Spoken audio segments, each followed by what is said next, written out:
prosseguir para o nosso programa, então, 10h30. Vamos agora assistir à palestra do senhor Arthur Gomes, que é o gerente jurídico da CropLife em São Paulo, que todas as empresas agora estão aí com esse grande desafio, que é colocar nos dados regulatórios, né? A LGPD que não está aí brindando sossego para ninguém.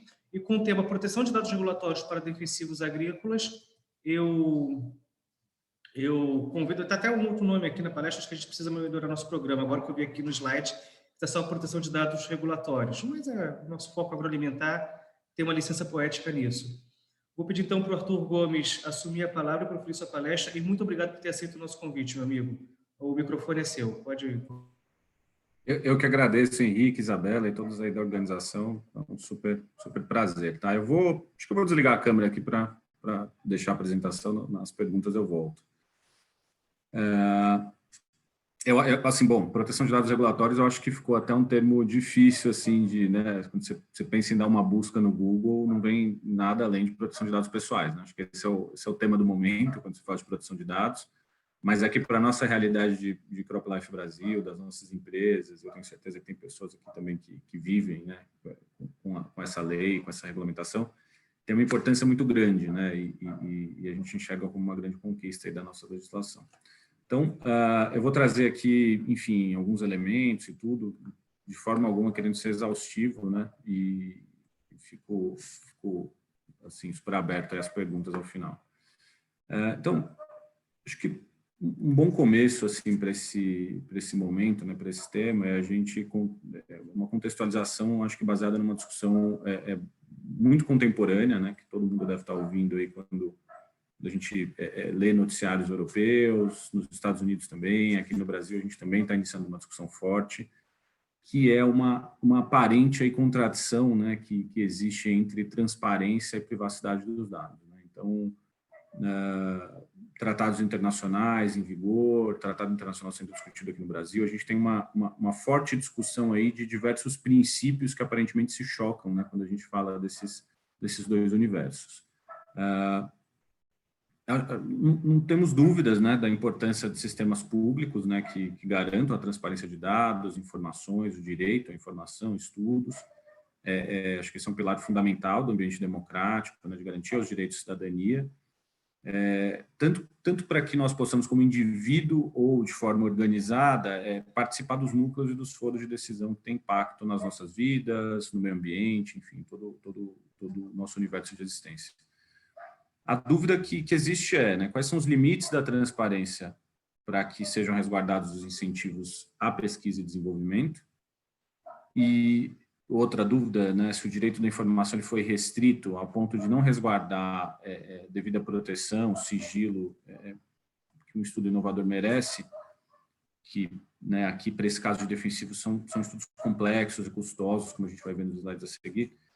Qual é o estímulo para que novas empreitadas inovadoras sejam enfrentadas e que elas aconteçam, né? Então, acho que dentro desse contexto, né, ao longo desses próximos slides, aí a ideia é que a gente explore um pouco essa dinâmica e coexistência que aqui, como eu trago uma coexistência possível, é uma coexistência pró-competitiva e pró-democrática, né? Então, existe um equilíbrio aí importante, bastante harmônico aí, eu acho que esses 6 elementos que eu trago aí, eu acho que não são exaustivos, mas refletem um pouco como esse equilíbrio se dá.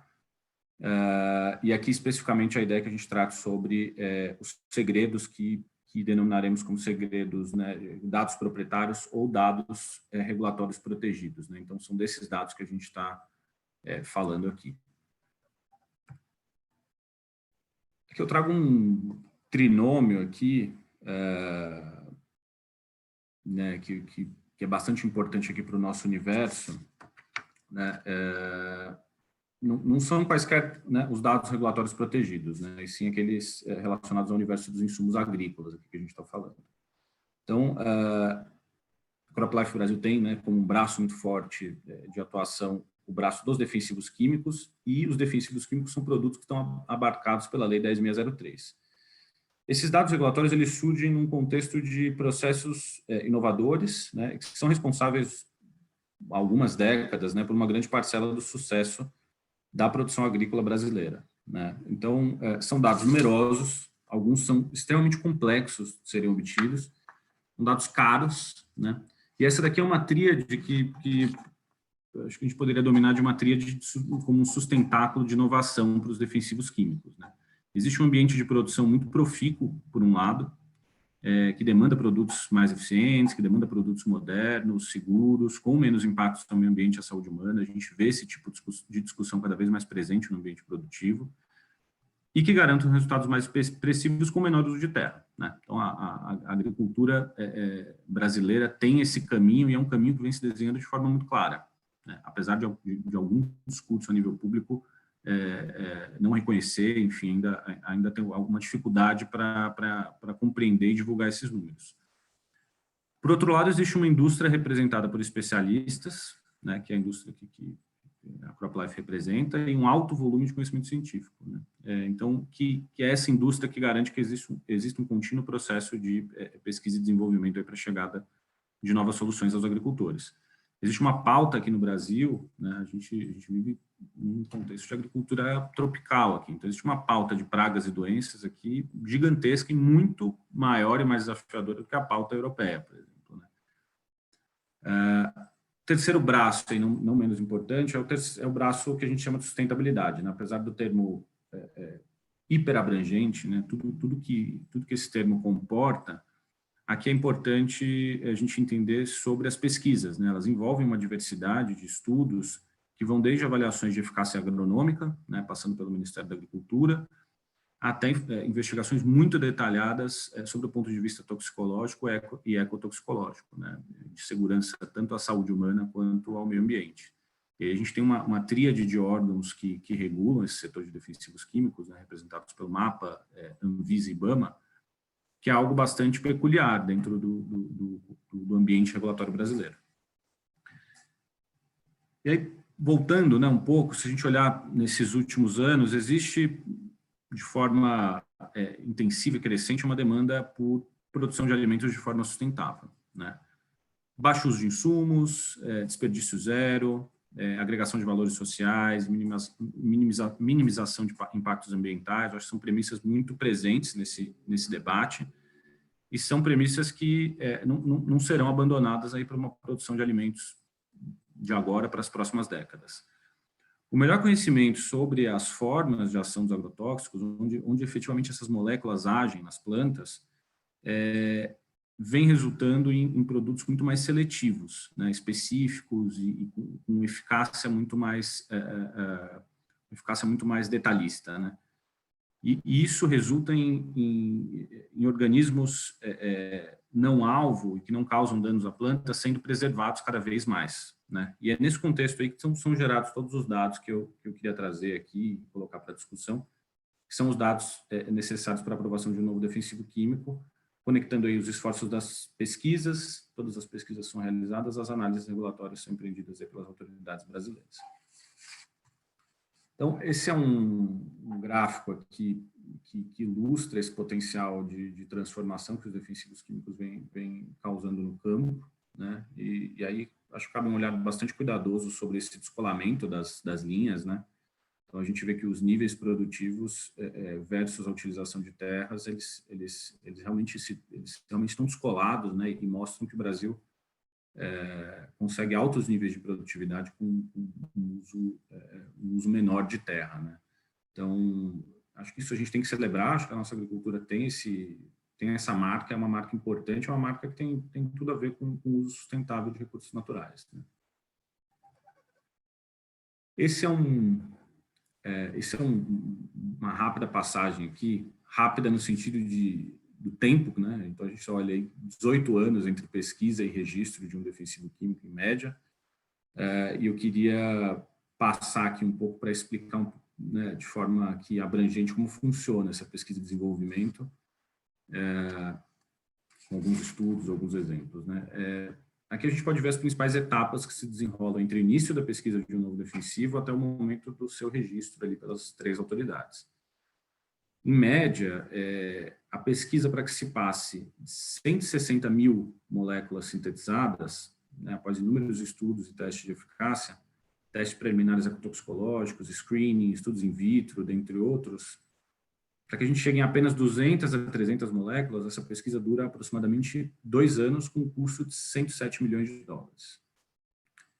A partir dessas 200 a 300 moléculas sintetizadas, né, para a etapa do desenvolvimento efetivo, são realizados sobre 5 moléculas testes de eficácia biológica, desenvolvidas inúmeras formulações a partir dessas moléculas, realizados estudos toxicológicos experimentais, avaliação de potencial agudo, genotóxico, cancerígeno, estudos de segurança ambiental e de resíduos, dentre outros.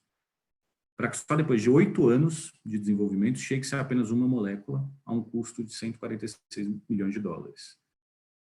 Na fase de registro, e não menos desgastante, né, do ponto de vista de investimento e tempo, a gente vê aí que, em média, a gente leva 8 anos, né, para que se conclua essa etapa, e é nesse período em que as autoridades avaliam todo o dossiê complexo aí que é gerado pelas empresas. E, ao final, a gente tem uma permissão ou não do registro. Então, do início das pesquisas até a comercialização de um novo defensivo químico no Brasil, a gente tem, em média, um total de 18 anos e um custo aproximado de 286 milhões de dólares. Essa é a premissa fundamental em que se funda a Lei 10.603, né, quando a gente fala de defensivos químicos, que é toda essa complexidade, né, que está envolvida, né,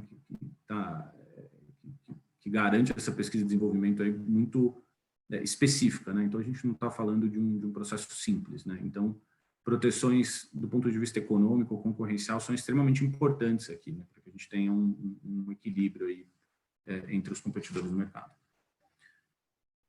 O registro de defensivos químicos no Brasil, ele passa aí pelos 3 órgãos, né, Anvisa, MAPA e IBAMA. Os defensivos eles são regulados em parte pela Lei 7.802, de 89, e por uma definição legal, né, defensivos agrícolas eles só podem ser produzidos, exportados, importados, comercializados e utilizados se previamente registrados em órgão federal de acordo com as diretrizes e exigências dos órgãos federais responsáveis pelos setores da saúde, meio ambiente e agricultura, né? São os 3 órgãos que a gente coloca aqui, Anvisa, MAPA e IBAMA. Para a obtenção do registro, os registrantes e titulares de registro fornecerão obrigatoriamente à União as inovações concernentes aos dados fornecidos para o registro de seus produtos, né? Dentro desse contexto aqui, eu coloco ali as normas infralegais que a gente tem hoje aplicáveis, e são aproximadamente 70. Então, um ambiente extremamente regulado, extremamente complexo, hoje que as empresas lidam para o registro de seus produtos. Para a regulamentação, né, instituída no Decreto 4.074, compete ao Ministério da Agricultura o registro efetivo dos defensivos agrícolas e a Agência Nacional de Vigilância Sanitária, Anvisa, realiza avaliação toxicológica, né, das moléculas já registradas e a elaboração de regulamentos técnicos. Existe um artigo no Decreto 4.074 em que o requerente de registro de um produto técnico, né, equivalente, ele não precisa apresentar os anexos técnicos relativos à segurança e eficácia do produto, bastando a entrega de testes que comprovem, grosso modo, a equivalência do produto cópia ao produto de referência. E aí é nesse processo aqui que a gente tem que entender onde está essa proteção dos dados do inovador, né? Entrando em proteção segredos de negócio, né? Então, o grande gênero de segredos de negócio, então, o que são, né? Como que a gente entende hoje segredos de negócio pela legislação brasileira incorporada e vigente? São aquelas informações que são confidenciais e pertencem aos agentes econômicos em 2 espécies, né? Tanto os dados de natureza industrial, acho que talvez o maior exemplo aí sejam as receitas de produção, né? A fórmula da Coca-Cola, né, como a gente sempre usa como exemplo mais ilustre, quanto aqueles segredos de natureza comercial, né, estratégias de marketing, dados financeiros, dados sobre clientes, enfim, infinidade de dados. Muitos dos dados, né, que eu comentei rapidamente aí nos slides anteriores, eles pertencem a esse gênero de segredo de negócio. E, portanto, eles merecem uma proteção intelectual conforme a legislação brasileira.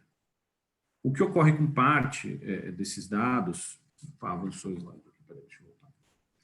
O que ocorre com parte desses dados é uma exceção ao regime geral de proteção aos segredos de negócio, né? Uma vez que o dossiê regulatório, os resultados de todos os testes, estudos, informações sobre a molécula e sobre as fases de desenvolvimento, é apresentado às 3 autoridades para fins de registro de uma nova molécula, né? E é essa exceção a esse regime geral que importa nos conhecidos prazos de proteção da Lei 10.603, a que ficam vinculadas as autoridades desse setor, né? Então, transcorridos esses prazos, o efeito prático é que os dados regulatórios até então protegidos passam, eles são permitidos, né, a utilização passa a ser franqueada para fins de registro de produtos de outros requerentes. Então, a autoridade ganha uma autorização para utilizar esses dados e garantir um acesso mais rápido, enfim, mais efetivo da entrada de novos produtos e novos agentes econômicos.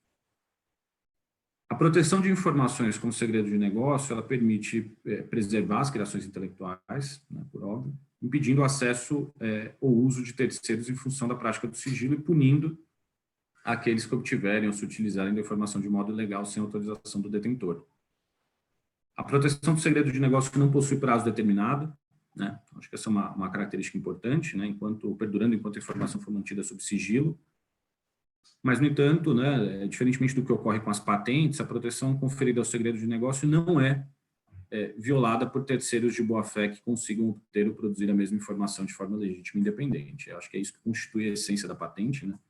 De impedir terceiros, e aqui a gente tem essa diferença significativa entre segredos e patentes.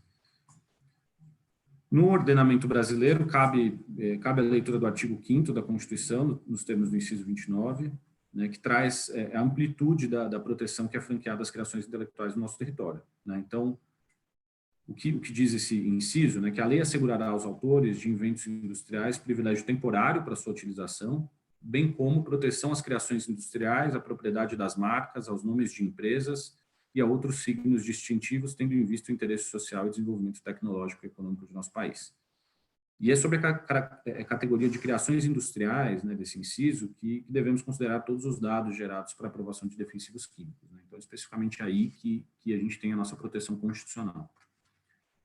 No âmbito internacional, vale a gente mencionar o TRIPS, né, o Acordo sobre os Aspectos dos Direitos de Propriedade Intelectual Relacionados ao Comércio. Eles são dos anexos, né, do tratado que deu origem à OMC, e esse tratado ele estabelece padrões mínimos de proteção aos segredos de negócio, né, em especial o artigo 39, né, o artigo 39 tão famoso. Esse artigo trata tanto dos... Desculpa, mas não passou mais os slides, a gente ainda está no slide anterior.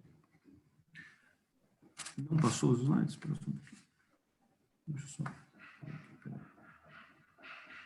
Isso, está no slide proteção aos segredos de negócio. Também passou, peraí. Passou agora? Passou, isso, agora passou. Isso. Legal, então tá bom. Fala exatamente do TRIPS, isso, perfeito. Então, em especial esse artigo 39, que é o tão famoso, né, ele trata tanto dos segredos de negócio em geral, quanto da proteção específica destinada aos dados de teste para o registro dos produtos. Sendo essa a primeira vez que a proteção de dados foi disposta de forma explícita, né, e clara em um tratado internacional. Então, aí está toda a importância desse artigo e o porquê dele ser tão discutido em jurisprudência, em doutrina. A racionalidade e a motivação por detrás desse dispositivo do TRIPS, né, que trouxe de forma inaugural a proteção de dados regulatórios, é a de promover um ambiente de concorrência leal, né, um ambiente de concorrência equilibrada que resguarde tanto os direitos das empresas que promovem investimentos massivos, né, para desenvolver um produto, quanto garanta a entrada de novos agentes. Passou aqui automático. No Brasil, o acordo do TRIPS ele foi internalizado via decreto, né, e deu origem à atual Lei de Propriedade Industrial, um nítido movimento de reformas legislativas, né, que foram adotadas naquela época para garantir a adequação do ordenamento jurídico aos termos dessa convenção internacional, né, inclusive, especialmente aqui, no que se refere aos segredos de negócio. A LPI estabelece a proteção aos segredos de negócio em 3 incisos do artigo 95, né, que tipifica as hipóteses de crime de concorrência desleal. Enquanto os incisos 11 e 12 tratam dos segredos de negócio em geral, o inciso 14 cuida explicitamente dos dados de testes para o registro regulatório de produto, quaisquer que sejam eles, né? Acho que cabe uma leitura rápida aqui desse artigo, né, principalmente do inciso 14. Né? Então, comete crime de concorrência desleal quem? E aí no inciso 14, aquele que divulga, explora ou utiliza-se sem autorização de resultados de testes ou outros dados não divulgados, cuja elaboração envolva esforço considerável e que tenham sido apresentados a entidades governamentais como condição para aprovar a comercialização de produtos. O inciso 14 ele apresenta uma disposição muito importante aqui aos dados do setor de defensivos, já que é esse inciso que protege, né, as empresas requerentes da utilização de tais dados pelas autoridades, né, pela Anvisa, MAP e IBAMA, aqui no nosso caso, em favor de terceiros. A proteção, né, a geração desses dados de defensivos químicos, ela certamente envolve esforços consideráveis, né, conhecimento e investimentos materiais extremamente relevantes, né? Então, acho que é muito claro aqui, isso não é discutido, que a inteligência desse artigo ela abarca exatamente o que a gente tem hoje de proteção aos defensivos, né, os dados de pesquisas e estudos de defensivos químicos. A Lei 10.603, de 2002, né, qual o escopo dessa lei, né, a delimitação ali em seu texto, né? Então, ela regula a proteção contra o uso comercial desleal de informações relativas aos resultados de testes ou outros dados não divulgados apresentados às autoridades competentes como condição para aprovar ou manter o registro para comercialização de produtos farmacêuticos de uso veterinário, fertilizantes, agrotóxicos, seus componentes e afins. Né? Então, a gente tem 3 produtos regulados pela Lei 10.603, e aqui a gente foca especificamente nos defensivos químicos. Né? Qual a finalidade precípua, né, dessa lei? A razão da proteção ela surge em decorrência dos vultuosos investimentos, né? Então, a gente viu um pouco no detalhe, né, como esses investimentos se configuram na fase de pesquisa e desenvolvimento, e é no sentido de garantir um equilíbrio entre a proteção aos segredos de negócio, né, por um lado, e o interesse de que seja ampliada a oferta de produtos com a entrada de novos competidores no mercado, por outro lado, né? E é esse o motivo de termos prazos de proteção que não são eternos, são prazos de proteção temporários. Esse equilíbrio, né, ele, a despeito de algumas discussões, ele é importante e fundamental, né, para que se garanta uma adequada amortização dos desembolsos e investimentos realizados pelas empresas inovadoras, né, quando elas empreendem desenvolvimentos de novas moléculas. E essa lei, está passando sozinho aqui, peraí, aí voltou. Essa lei 10.603, ela nasce, né, e aí falando um pouco de histórico, acho que é importante entender o contexto e como funcionava a proteção de dados antes de 2002 aqui no Brasil. Ela nasce da conversão em lei da medida provisória 69 de 2002, né, cuja redação original abarcava também os produtos farmacêuticos de uso humano, e durante o processo legislativo, né, que deu origem a essa lei que a gente tem hoje, seu escopo, contudo, foi restringido aos produtos de uso veterinário, fertilizantes e defensivos, né? Então, os farmacêuticos eles não fizeram parte dessa legislação.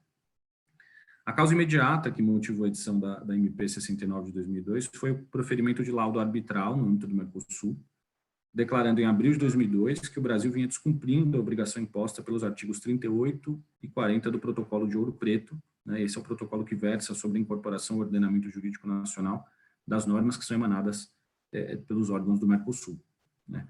Então, no caso, nesse caso que deu origem à lei, eu referi o laudo arbitral, ele nasceu de uma controvérsia instaurada pela Argentina contra o Brasil e ficou estipulado um prazo máximo de 120 dias para que o Brasil incorporasse ao seu ordenamento jurídico as resoluções do Mercosul que tratam de registro e livre circulação entre os países integrantes do bloco, né? É importante entender como que se deu, né, essa controvérsia, porque o questionamento argentino ele nasce do fato de que antes da lei 10.603 de 2002, a gente tinha um cenário aqui no Brasil no qual os órgãos reguladores eles não registravam produtos por equivalência, né, produtos genéricos, com base nas informações sigilosas dos inovadores. Então, o que a gente tinha, basicamente, era a aplicação do Regramento Geral de Proteção aos Segredos de Negócio, o que, naturalmente, implicava numa proteção por tempo indeterminado dos dados. Então, a atual regulamentação restringiu essa proteção, né, essa proteção pelo regime geral de segredos de negócio, e traz prazos específicos, que a gente vai ver um pouco mais à frente, de forma com condicionantes, enfim, e aí toda a inteligência da Lei 10.603. Com a promulgação dessa lei, a gente passa, e aí é importante, dois institutos, né, que são muito importantes e divergem entre si, têm suas especificidades, né? A gente ganha em nosso ordenamento dois institutos para a proteção de dados regulatórios, que é o da não divulgação e o da não utilização pelas autoridades dos resultados dos testes ou outros dados que sejam apresentados a elas, né, esses dados, para que esses dados não sejam utilizados em favor de terceiros. Uma condição, né, para que não haja o uso das autoridades desses dados em favor de terceiros é que eles não sejam facilmente acessíveis a pessoas que normalmente lidam com esse tipo de informação, né, seja na configuração ou na montagem específica de seus componentes, e dois, que esses dados tenham sido objeto de precauções eficazes para a manutenção de sua confidencialidade pela pessoa legalmente responsável pelo controle. E aqui surge uma série de recomendações, né, muito práticas, que eu não trouxe aqui, de como que esses dados têm que ser apresentados para as autoridades, né? Eu acho que aqui envolve situações muito práticas que os regulatórios das empresas têm que tomar bastante cuidado para que a gente tenha um atendimento dessas duas condições.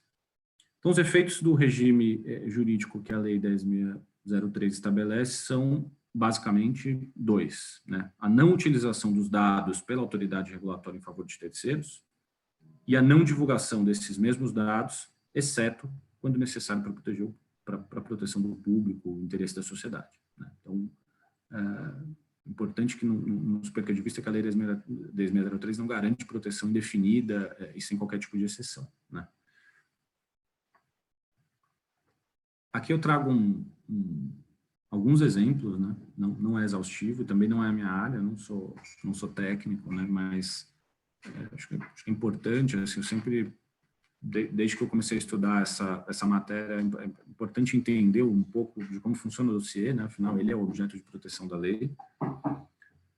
Então, e muito rapidamente, informações públicas, eu acho que os exemplos são inúmeros, mas são aquelas informações em que a gente não tem, né, nenhum impacto à concorrência, né, à entrada de novos agentes, e nenhum impacto à proteção que deve ser franqueada aos inovadores, né?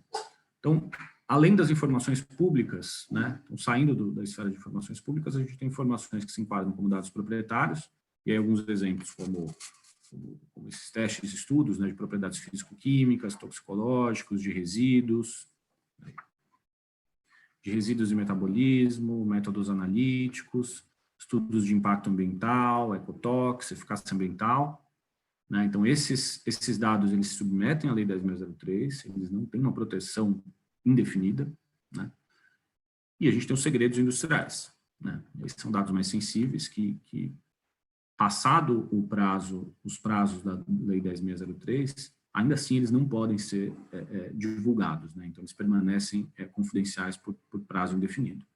Então, a composição qualiquante completa do produto técnico e produto formulado, uma exceção específica, né, que é a quantidade do ingrediente ativo e impurezas relevantes, análise de 5 bateladas, descrição do método de fabricação, inclusive formação de impurezas, método analítico para impurezas, que não as impurezas relevantes, eventuais dados de mercado, nomes e endereços de pesquisadores.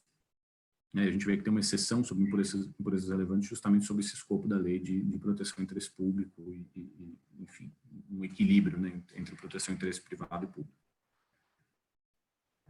Então, falando especificamente agora sobre não utilização e não divulgação, né, e aí eu acho que vale talvez um conceito muito simples, só fazendo uma conclusão, né, disso que a gente está falando, mas dados proprietários, eles podem ser utilizados pelas autoridades competentes, os resultados de teste ou outros dados a elas apresentados em favor de terceiros. Podem ser divulgados os resultados de testes ou outros dados apresentados às autoridades competentes. Esses são os dados proprietários. Segredo, eles podem sim ser utilizados pelas autoridades competentes em favor de terceiros, desde que expirados os prazos, mas eles não podem ser divulgados em hipótese alguma, né? Uma vez que a gente está falando de uma proteção aí que não submete a prazo, nem a condicionantes de restrição. E aí, voltando, né, ao artigo 39, e falando rapidamente sobre algumas interpretações, muitos países membros, né, eles interpretam o artigo 39 do TRIPS no sentido de que a proteção conferida não seria apenas contra a divulgação das informações, mas também contra o seu não uso autorizado. E aí, exemplo do Brasil e tudo que a gente veio falando nos slides anteriores. E aí, seja o uso direto, seja o uso indireto, por terceiros ou por parte dos órgãos governamentais e autoridades competentes. Né? Aqui a gente fala do uso em favor de terceiros, seja a modalidade em que ocorra. Outro grupo de países, no entanto, analisa de forma diferente esse artigo, né? Interpretando que a proteção imposta pelo TRIPS se referiria apenas à não divulgação dos dados regulatórios e não à não utilização, né? E que eles permanecessem protegidos enquanto informação confidencial. Então, alinhados com o Brasil, a gente tem Brasil, aqui eu não coloquei, mas existe a Austrália, Estados Unidos, União Europeia, o Japão, e, por outro lado, a gente tem países como Argentina e Índia, que têm essa interpretação aí do artigo 39 de forma mais restritiva, né, no sentido de entender que não haveria um impedimento à não utilização pelas autoridades. Período de proteção, né, acho que aqui é talvez um dos artigos aí mais importantes, né, quando a gente vai entender e estudar a Lei 10.603, né. Nos termos do artigo 9º dessa lei, os efeitos da proteção sobre parte dos dados, eles findam com a expiração dos prazos justamente desse artigo 4º aqui que eu coloquei na tela. Né, de modo que determinadas informações passam a ser aproveitáveis por terceiros para fins de obtenção de registro por equivalência.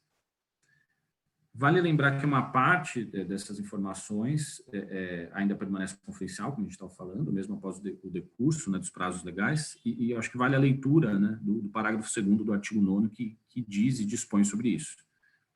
As demais informações técnicas ou científicas eventualmente apresentadas por exigência das autoridades competentes pelo registro, visando a esclarecer processos ou métodos empregados na fabricação de produtos ou na obtenção das informações ou dados de que trata o artigo 1º, que constituírem segredo de indústria ou de comércio, serão mantidas confidenciais, podendo ser utilizadas internamente pelos órgãos de governo para fins de registro. Né? Então, aqui ficou muito clara a restrição à não divulgação, apesar da possibilidade de utilização. E aí, né, o que a gente extrai disso é que existe claramente uma distinção na 10.603 entre os dados regulatórios confidenciais do titular, né, e os dados proprietários temporariamente protegidos e posteriormente aproveitáveis por terceiros para fins de registro por equivalência. A legislação reconhece, portanto, a confidencialidade, né, dos dados proprietários de testes para a comprovação da segurança e eficácia de produtos regulados, né, que foram alguns dos testes que a gente comentou aqui rapidamente, presumindo que eles não são divulgados pelo titular e tratando-os como segredo de negócio. Por outro lado, né, os dados regulatórios confidenciais continuam sigilosos, mesmo com o decurso destes prazos. Então, eu sei que parece um pouco repetitivo, né, essa distinção entre dados proprietários e segredos de negócio, mas é muito importante essa afirmação e eu acho que para uma boa compreensão da 10.603, que a regra geral aqui, a intenção do legislador e a forma como essa lei se desenhou nas suas condições e no seu modo de regular o cenário de proteção de dados, a regra geral é do sigilo, né? E a divulgação é a exceção. Especificamente sobre os dados, né, e aí eu trago aqui, né, o artigo 4º, a gente tem, para produtos que utilizem novas identidades químicas ou biológicas, a gente tem um prazo de 10 anos, que é contado a partir da concessão do registro. Para produtos que não utilizem novas entidades químicas ou biológicas, a gente tem um prazo de 5 anos, contados também a partir da concessão de registro. Em ambos os incisos, a gente tem uma exceção, né, que é a primeira liberação das informações que ocorrerem em qualquer país. Né? Então, isso reduziria esse prazo de 10 ou 5 anos para um prazo mínimo de proteção de 1 ano. Essa é uma exceção bastante destacada na lei, né? Fica claro que a regra é o prazo de proteção de 10 anos para novas entidades e o prazo de 5 anos para moléculas que já estejam registradas. Então, não faria nenhum sentido que a gente interpretasse essa primeira liberação das informações em qualquer país de forma muito aberta, né? Acho que aqui todos os cuidados têm que ser tomados para que a essência da lei seja mantida. Então, aqui vale uma interpretação bastante restritiva sobre o que é essa liberação e sobre como ela deve ocorrer e deve ser apresentada aqui para as autoridades nacionais.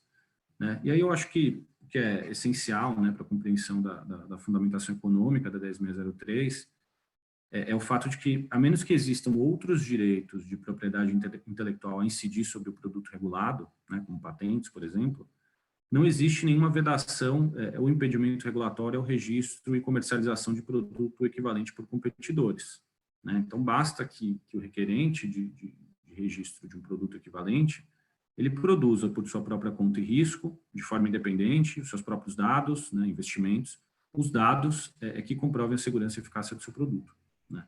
Então, essa possibilidade ela existe sempre, né? A gente não está falando aqui de uma proteção intelectual que se configura como uma patente. Não é. Aqui a gente tem uma proteção significativamente diferente, né? A gente tem uma proteção inserida fortemente dentro de uma ótica de equilíbrio concorrencial, né? Então, são os investimentos ali volumosos e as etapas extremamente complexas de pesquisa e desenvolvimento, né, que dão origem àqueles estudos, que justificam essa proteção, né? Então, acho que isso é muito importante, né, para entender essa fundamentação econômica. E se o competidor ele optar em não desembolsar tais investimentos, né, assumir os riscos de produção própria dos estudos, ele deve aguardar a expiração do prazo de proteção dos dados, né? Então, a gente tem um nítido equilíbrio aí entre a valorização e proteção temporária, né, que está aqui nesse artigo 4º, daqueles agentes que se arriscam, né, nas complexas jornadas aí de pesquisa e desenvolvimento, e a entrada de novos concorrentes.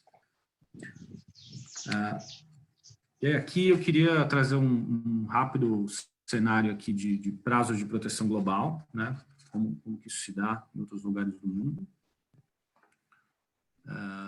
Aqui no Brasil a gente viu que a gente tem um prazo de 10 anos para novas moléculas, a gente tem um prazo de 5 anos para moléculas já descobertas e 1 ano de prazo mínimo para aquelas situações extremamente excepcionais.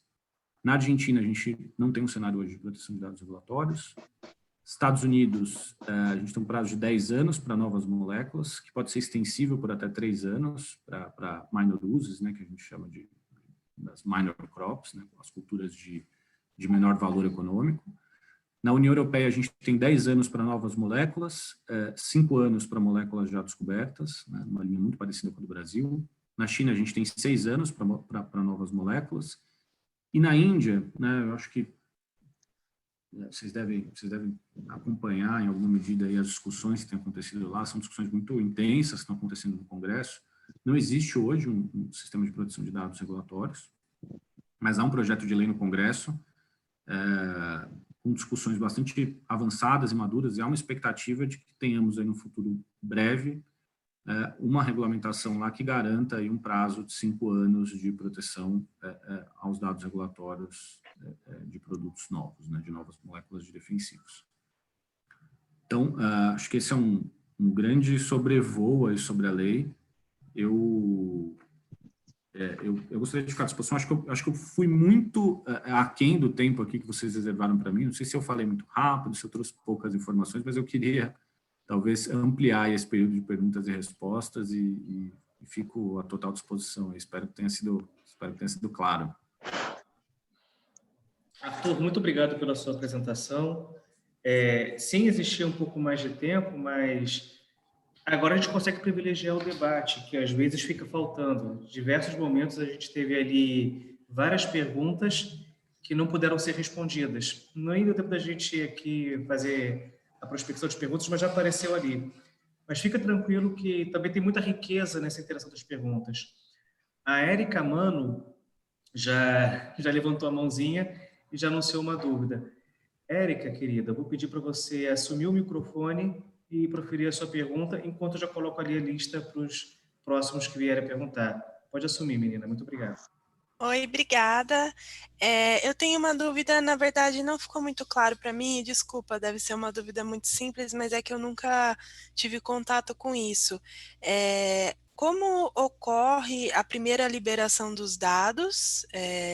E uma segunda pergunta, na verdade pergunta não, seria mais para saber se de fato é isso que eu pensei. Você comentou sobre a interpretação do artigo 39, que é diferente na Argentina e na Índia.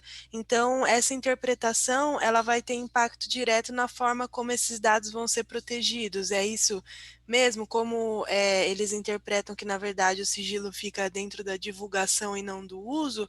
Isso terá impacto em como esses países veem a forma de se proteger os dados? Obrigado, Érico. Acho que duas excelentes perguntas. Assim, falar sobre primeira liberação, e eu acho que tem toda uma discussão muito contemporânea e tem bastante a ver com o início, né, da apresentação, que eu falo da questão de transparência, direito à informação. Então,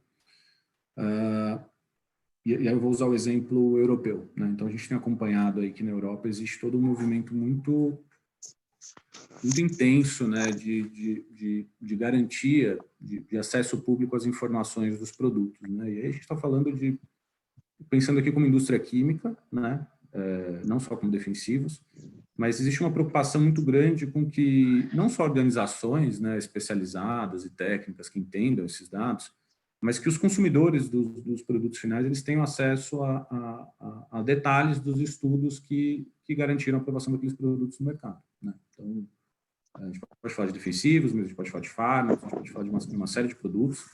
E esse movimento ele é um movimento que vem acontecendo com base em tratados internacionais. Então, a gente tem a Convenção de Aarhus, por exemplo, mas a gente tem toda uma discussão contemporânea de própria iniciativa das empresas, de demandas de governo. Então acho que acho que a Europa é um bom exemplo. O que seria essa primeira liberação, né? Então, vamos pensar no que seria uma primeira liberação na Alemanha que pudesse refletir aqui na aplicação da exceção no Brasil, né? Então, a gente tem ali, dentro dos estudos, a gente tem, por exemplo, estudos ecotoxicológicos, né? Ou estudos toxicológicos de saúde humana, vamos utilizar esse exemplo. Para que um requerente de um registro por equivalência aqui no Brasil ele não tivesse que apresentar esse estudo no seu dossiê, primeiro ele teria que ter esse dossiê completo, não só esse estudo, de alguma maneira, né? E aí ele teria que comprovar que houve a liberação desse estudo na Alemanha. O que acontece hoje, com muita frequência, é a publicação de relatórios, de perfis, né? Então, não são os estudos completos. São informações que são necessárias o suficientes para aquele interesse que se entendeu, o interesse público de acesso e de conhecimento do que se pretende ali com os estudos, mas não são os estudos completos. Mas, supondo que sejam os estudos completos, então, se essa empresa conseguir acessar o estudo ecotoxicológico completo e montar o dossiê dela com base nesses estudos, essa primeira liberação importa que ela colete esses estudos lá, né? Então, que ela monte o dossiê com base nessas liberações e reapresente isso aqui nas autoridades. Então, que ela represente isso para a Anvisa, para o MAPA, para o IBAMA, justificando que o prazo de 10 ou 5 anos não seria mais aplicável, porque já houve essa divulgação, né? Então, esse dado já não é mais confidencial, porque esses estudos estão 100% publicados em outro país. Então, acho que esse é o cenário de primeira publicação, né? Quando eu digo que ele tem que ser interpretado de forma restritiva, é nesse sentido. Garantir que eles estejam completos, que o dossiê esteja completo quando você coletar de outro país, e garantir que eles sejam tanto coletados quanto reapresentados aqui no Brasil, né? Não bastaria só que você indicasse que ele foi publicado, porque a autoridade aqui, existe toda uma responsabilidade da autoridade regulatória no Brasil em cumprir a Lei 10.603, e para que ela use essa informação, ela precisa estar bem resguardada. E estar bem resguardada, ela receber a informação completa, né? Então, acho que esse é o cenário de primeira liberação. E respondendo a sua segunda Você pergunta uma coisa na pressão? sobre o artigo 39... A pressão vai desmanchar, hein? Opa, eu acho que tem um Porque essa microfone mandioca aberto aqui. rapidinho. Vou cozinhar ali. Não, mas você não precisava ter fechado na pressão. Deixa botar na panela e cozinhar sem pressão. Priscila. Não, mandioca no almoço não dá, não. Vai desmanchar. Priscila, você tem toda a razão. Isabela, por eu ter saído e voltado, eu não fiquei como host. Se me colocar como host, acho que eu consigo gerenciar isso. Acho que já está no mudo. Acho que já está no mudo. Desculpa, Arthur, pela interrupção. Coisas da vida online e home office. Mas pode prosseguir. Eu estou sentindo o cheirinho do almoço aqui em casa também. Tá tudo certo. Verdade. Desculpa aí, meu amigo. Imagina. E, bom, acho que foi a primeira pergunta. Por favor, refaça a pergunta se não ficou claro, tá? Tentei responder aqui do melhor conhecimento aqui. Não, ficou ótimo. Tá bom. E sobre o artigo 39, é exatamente isso que você falou, né? Então, essas divergências de interpretação, elas geram ambientes regulatórios nos países diferentes, né? Então, olhando para aquele mapa que eu apresentei, justamente eu trago ali Argentina e Índia como países em que não há hoje um sistema de proteção de dados regulatórios, né? Apesar de toda a discussão que existe ali no Congresso e tal, indiano, atualmente a gente não tem essas proteções, né? A interpretação que o Brasil faz está refletida na Lei 10.003, ela está alinhada com os Estados Unidos, está alinhada com a Austrália, está alinhada com o Japão e está alinhada com a União Europeia. Eu acho que, em termos de referência, a gente está muito bem referenciado, né? Em termos de sistema regulatório, a gente está num bom trilho, né? Um país como o Japão, por exemplo, para novas moléculas, não é nem 10 anos, são 15, né? Então, eu acho que, respondendo a sua pergunta, sim, a partir dessa interpretação que a gente enxerga esses diferentes regimes de proteção, mas eu entendo que o Brasil está no trilho correto, né? Então, está seguindo aí os melhores sistemas regulatórios. Tá ótimo, muito obrigada. Agradeço a resposta do Arthur. Não sei se tem mais alguma outra manifestação no chat. Acredito que você tenha sido tão claro que não gerou demandas de dúvidas, salvo essa da... Ah, meu Deus, me fugiu o nome aqui agora. A Érica. Isso, exato, da Érica. Henrique, assim, eu queria também me colocar à super disposição, acho que eu coloquei meu e-mail ao final da apresentação, eu não sei se as pessoas, enfim, não anotaram, se você puder enviar um recado, enfim, eu posso deixar aqui no chat, mas eu muito aberto para receber depois eventuais dúvidas e tal, por favor, assim, acho que isso, nós temos dois colegas, o Alan e o Wendel, que eles estão... O formulário de perguntas que venham surgir, que a gente manda para o palestrante e aí, ao responder, a gente depois disponibiliza para todos. Então, mesmo que ao revisarem, assistirem novamente a palestra na plataforma, se houver alguma dúvida, a gente encaminha as dúvidas para ti, que aí também disponibiliza coletivamente. Eu acho que teve dias que a gente terminou quase 1 hora, hoje acho que a gente consegue compensar um pouquinho e terminar um pouquinho mais cedo.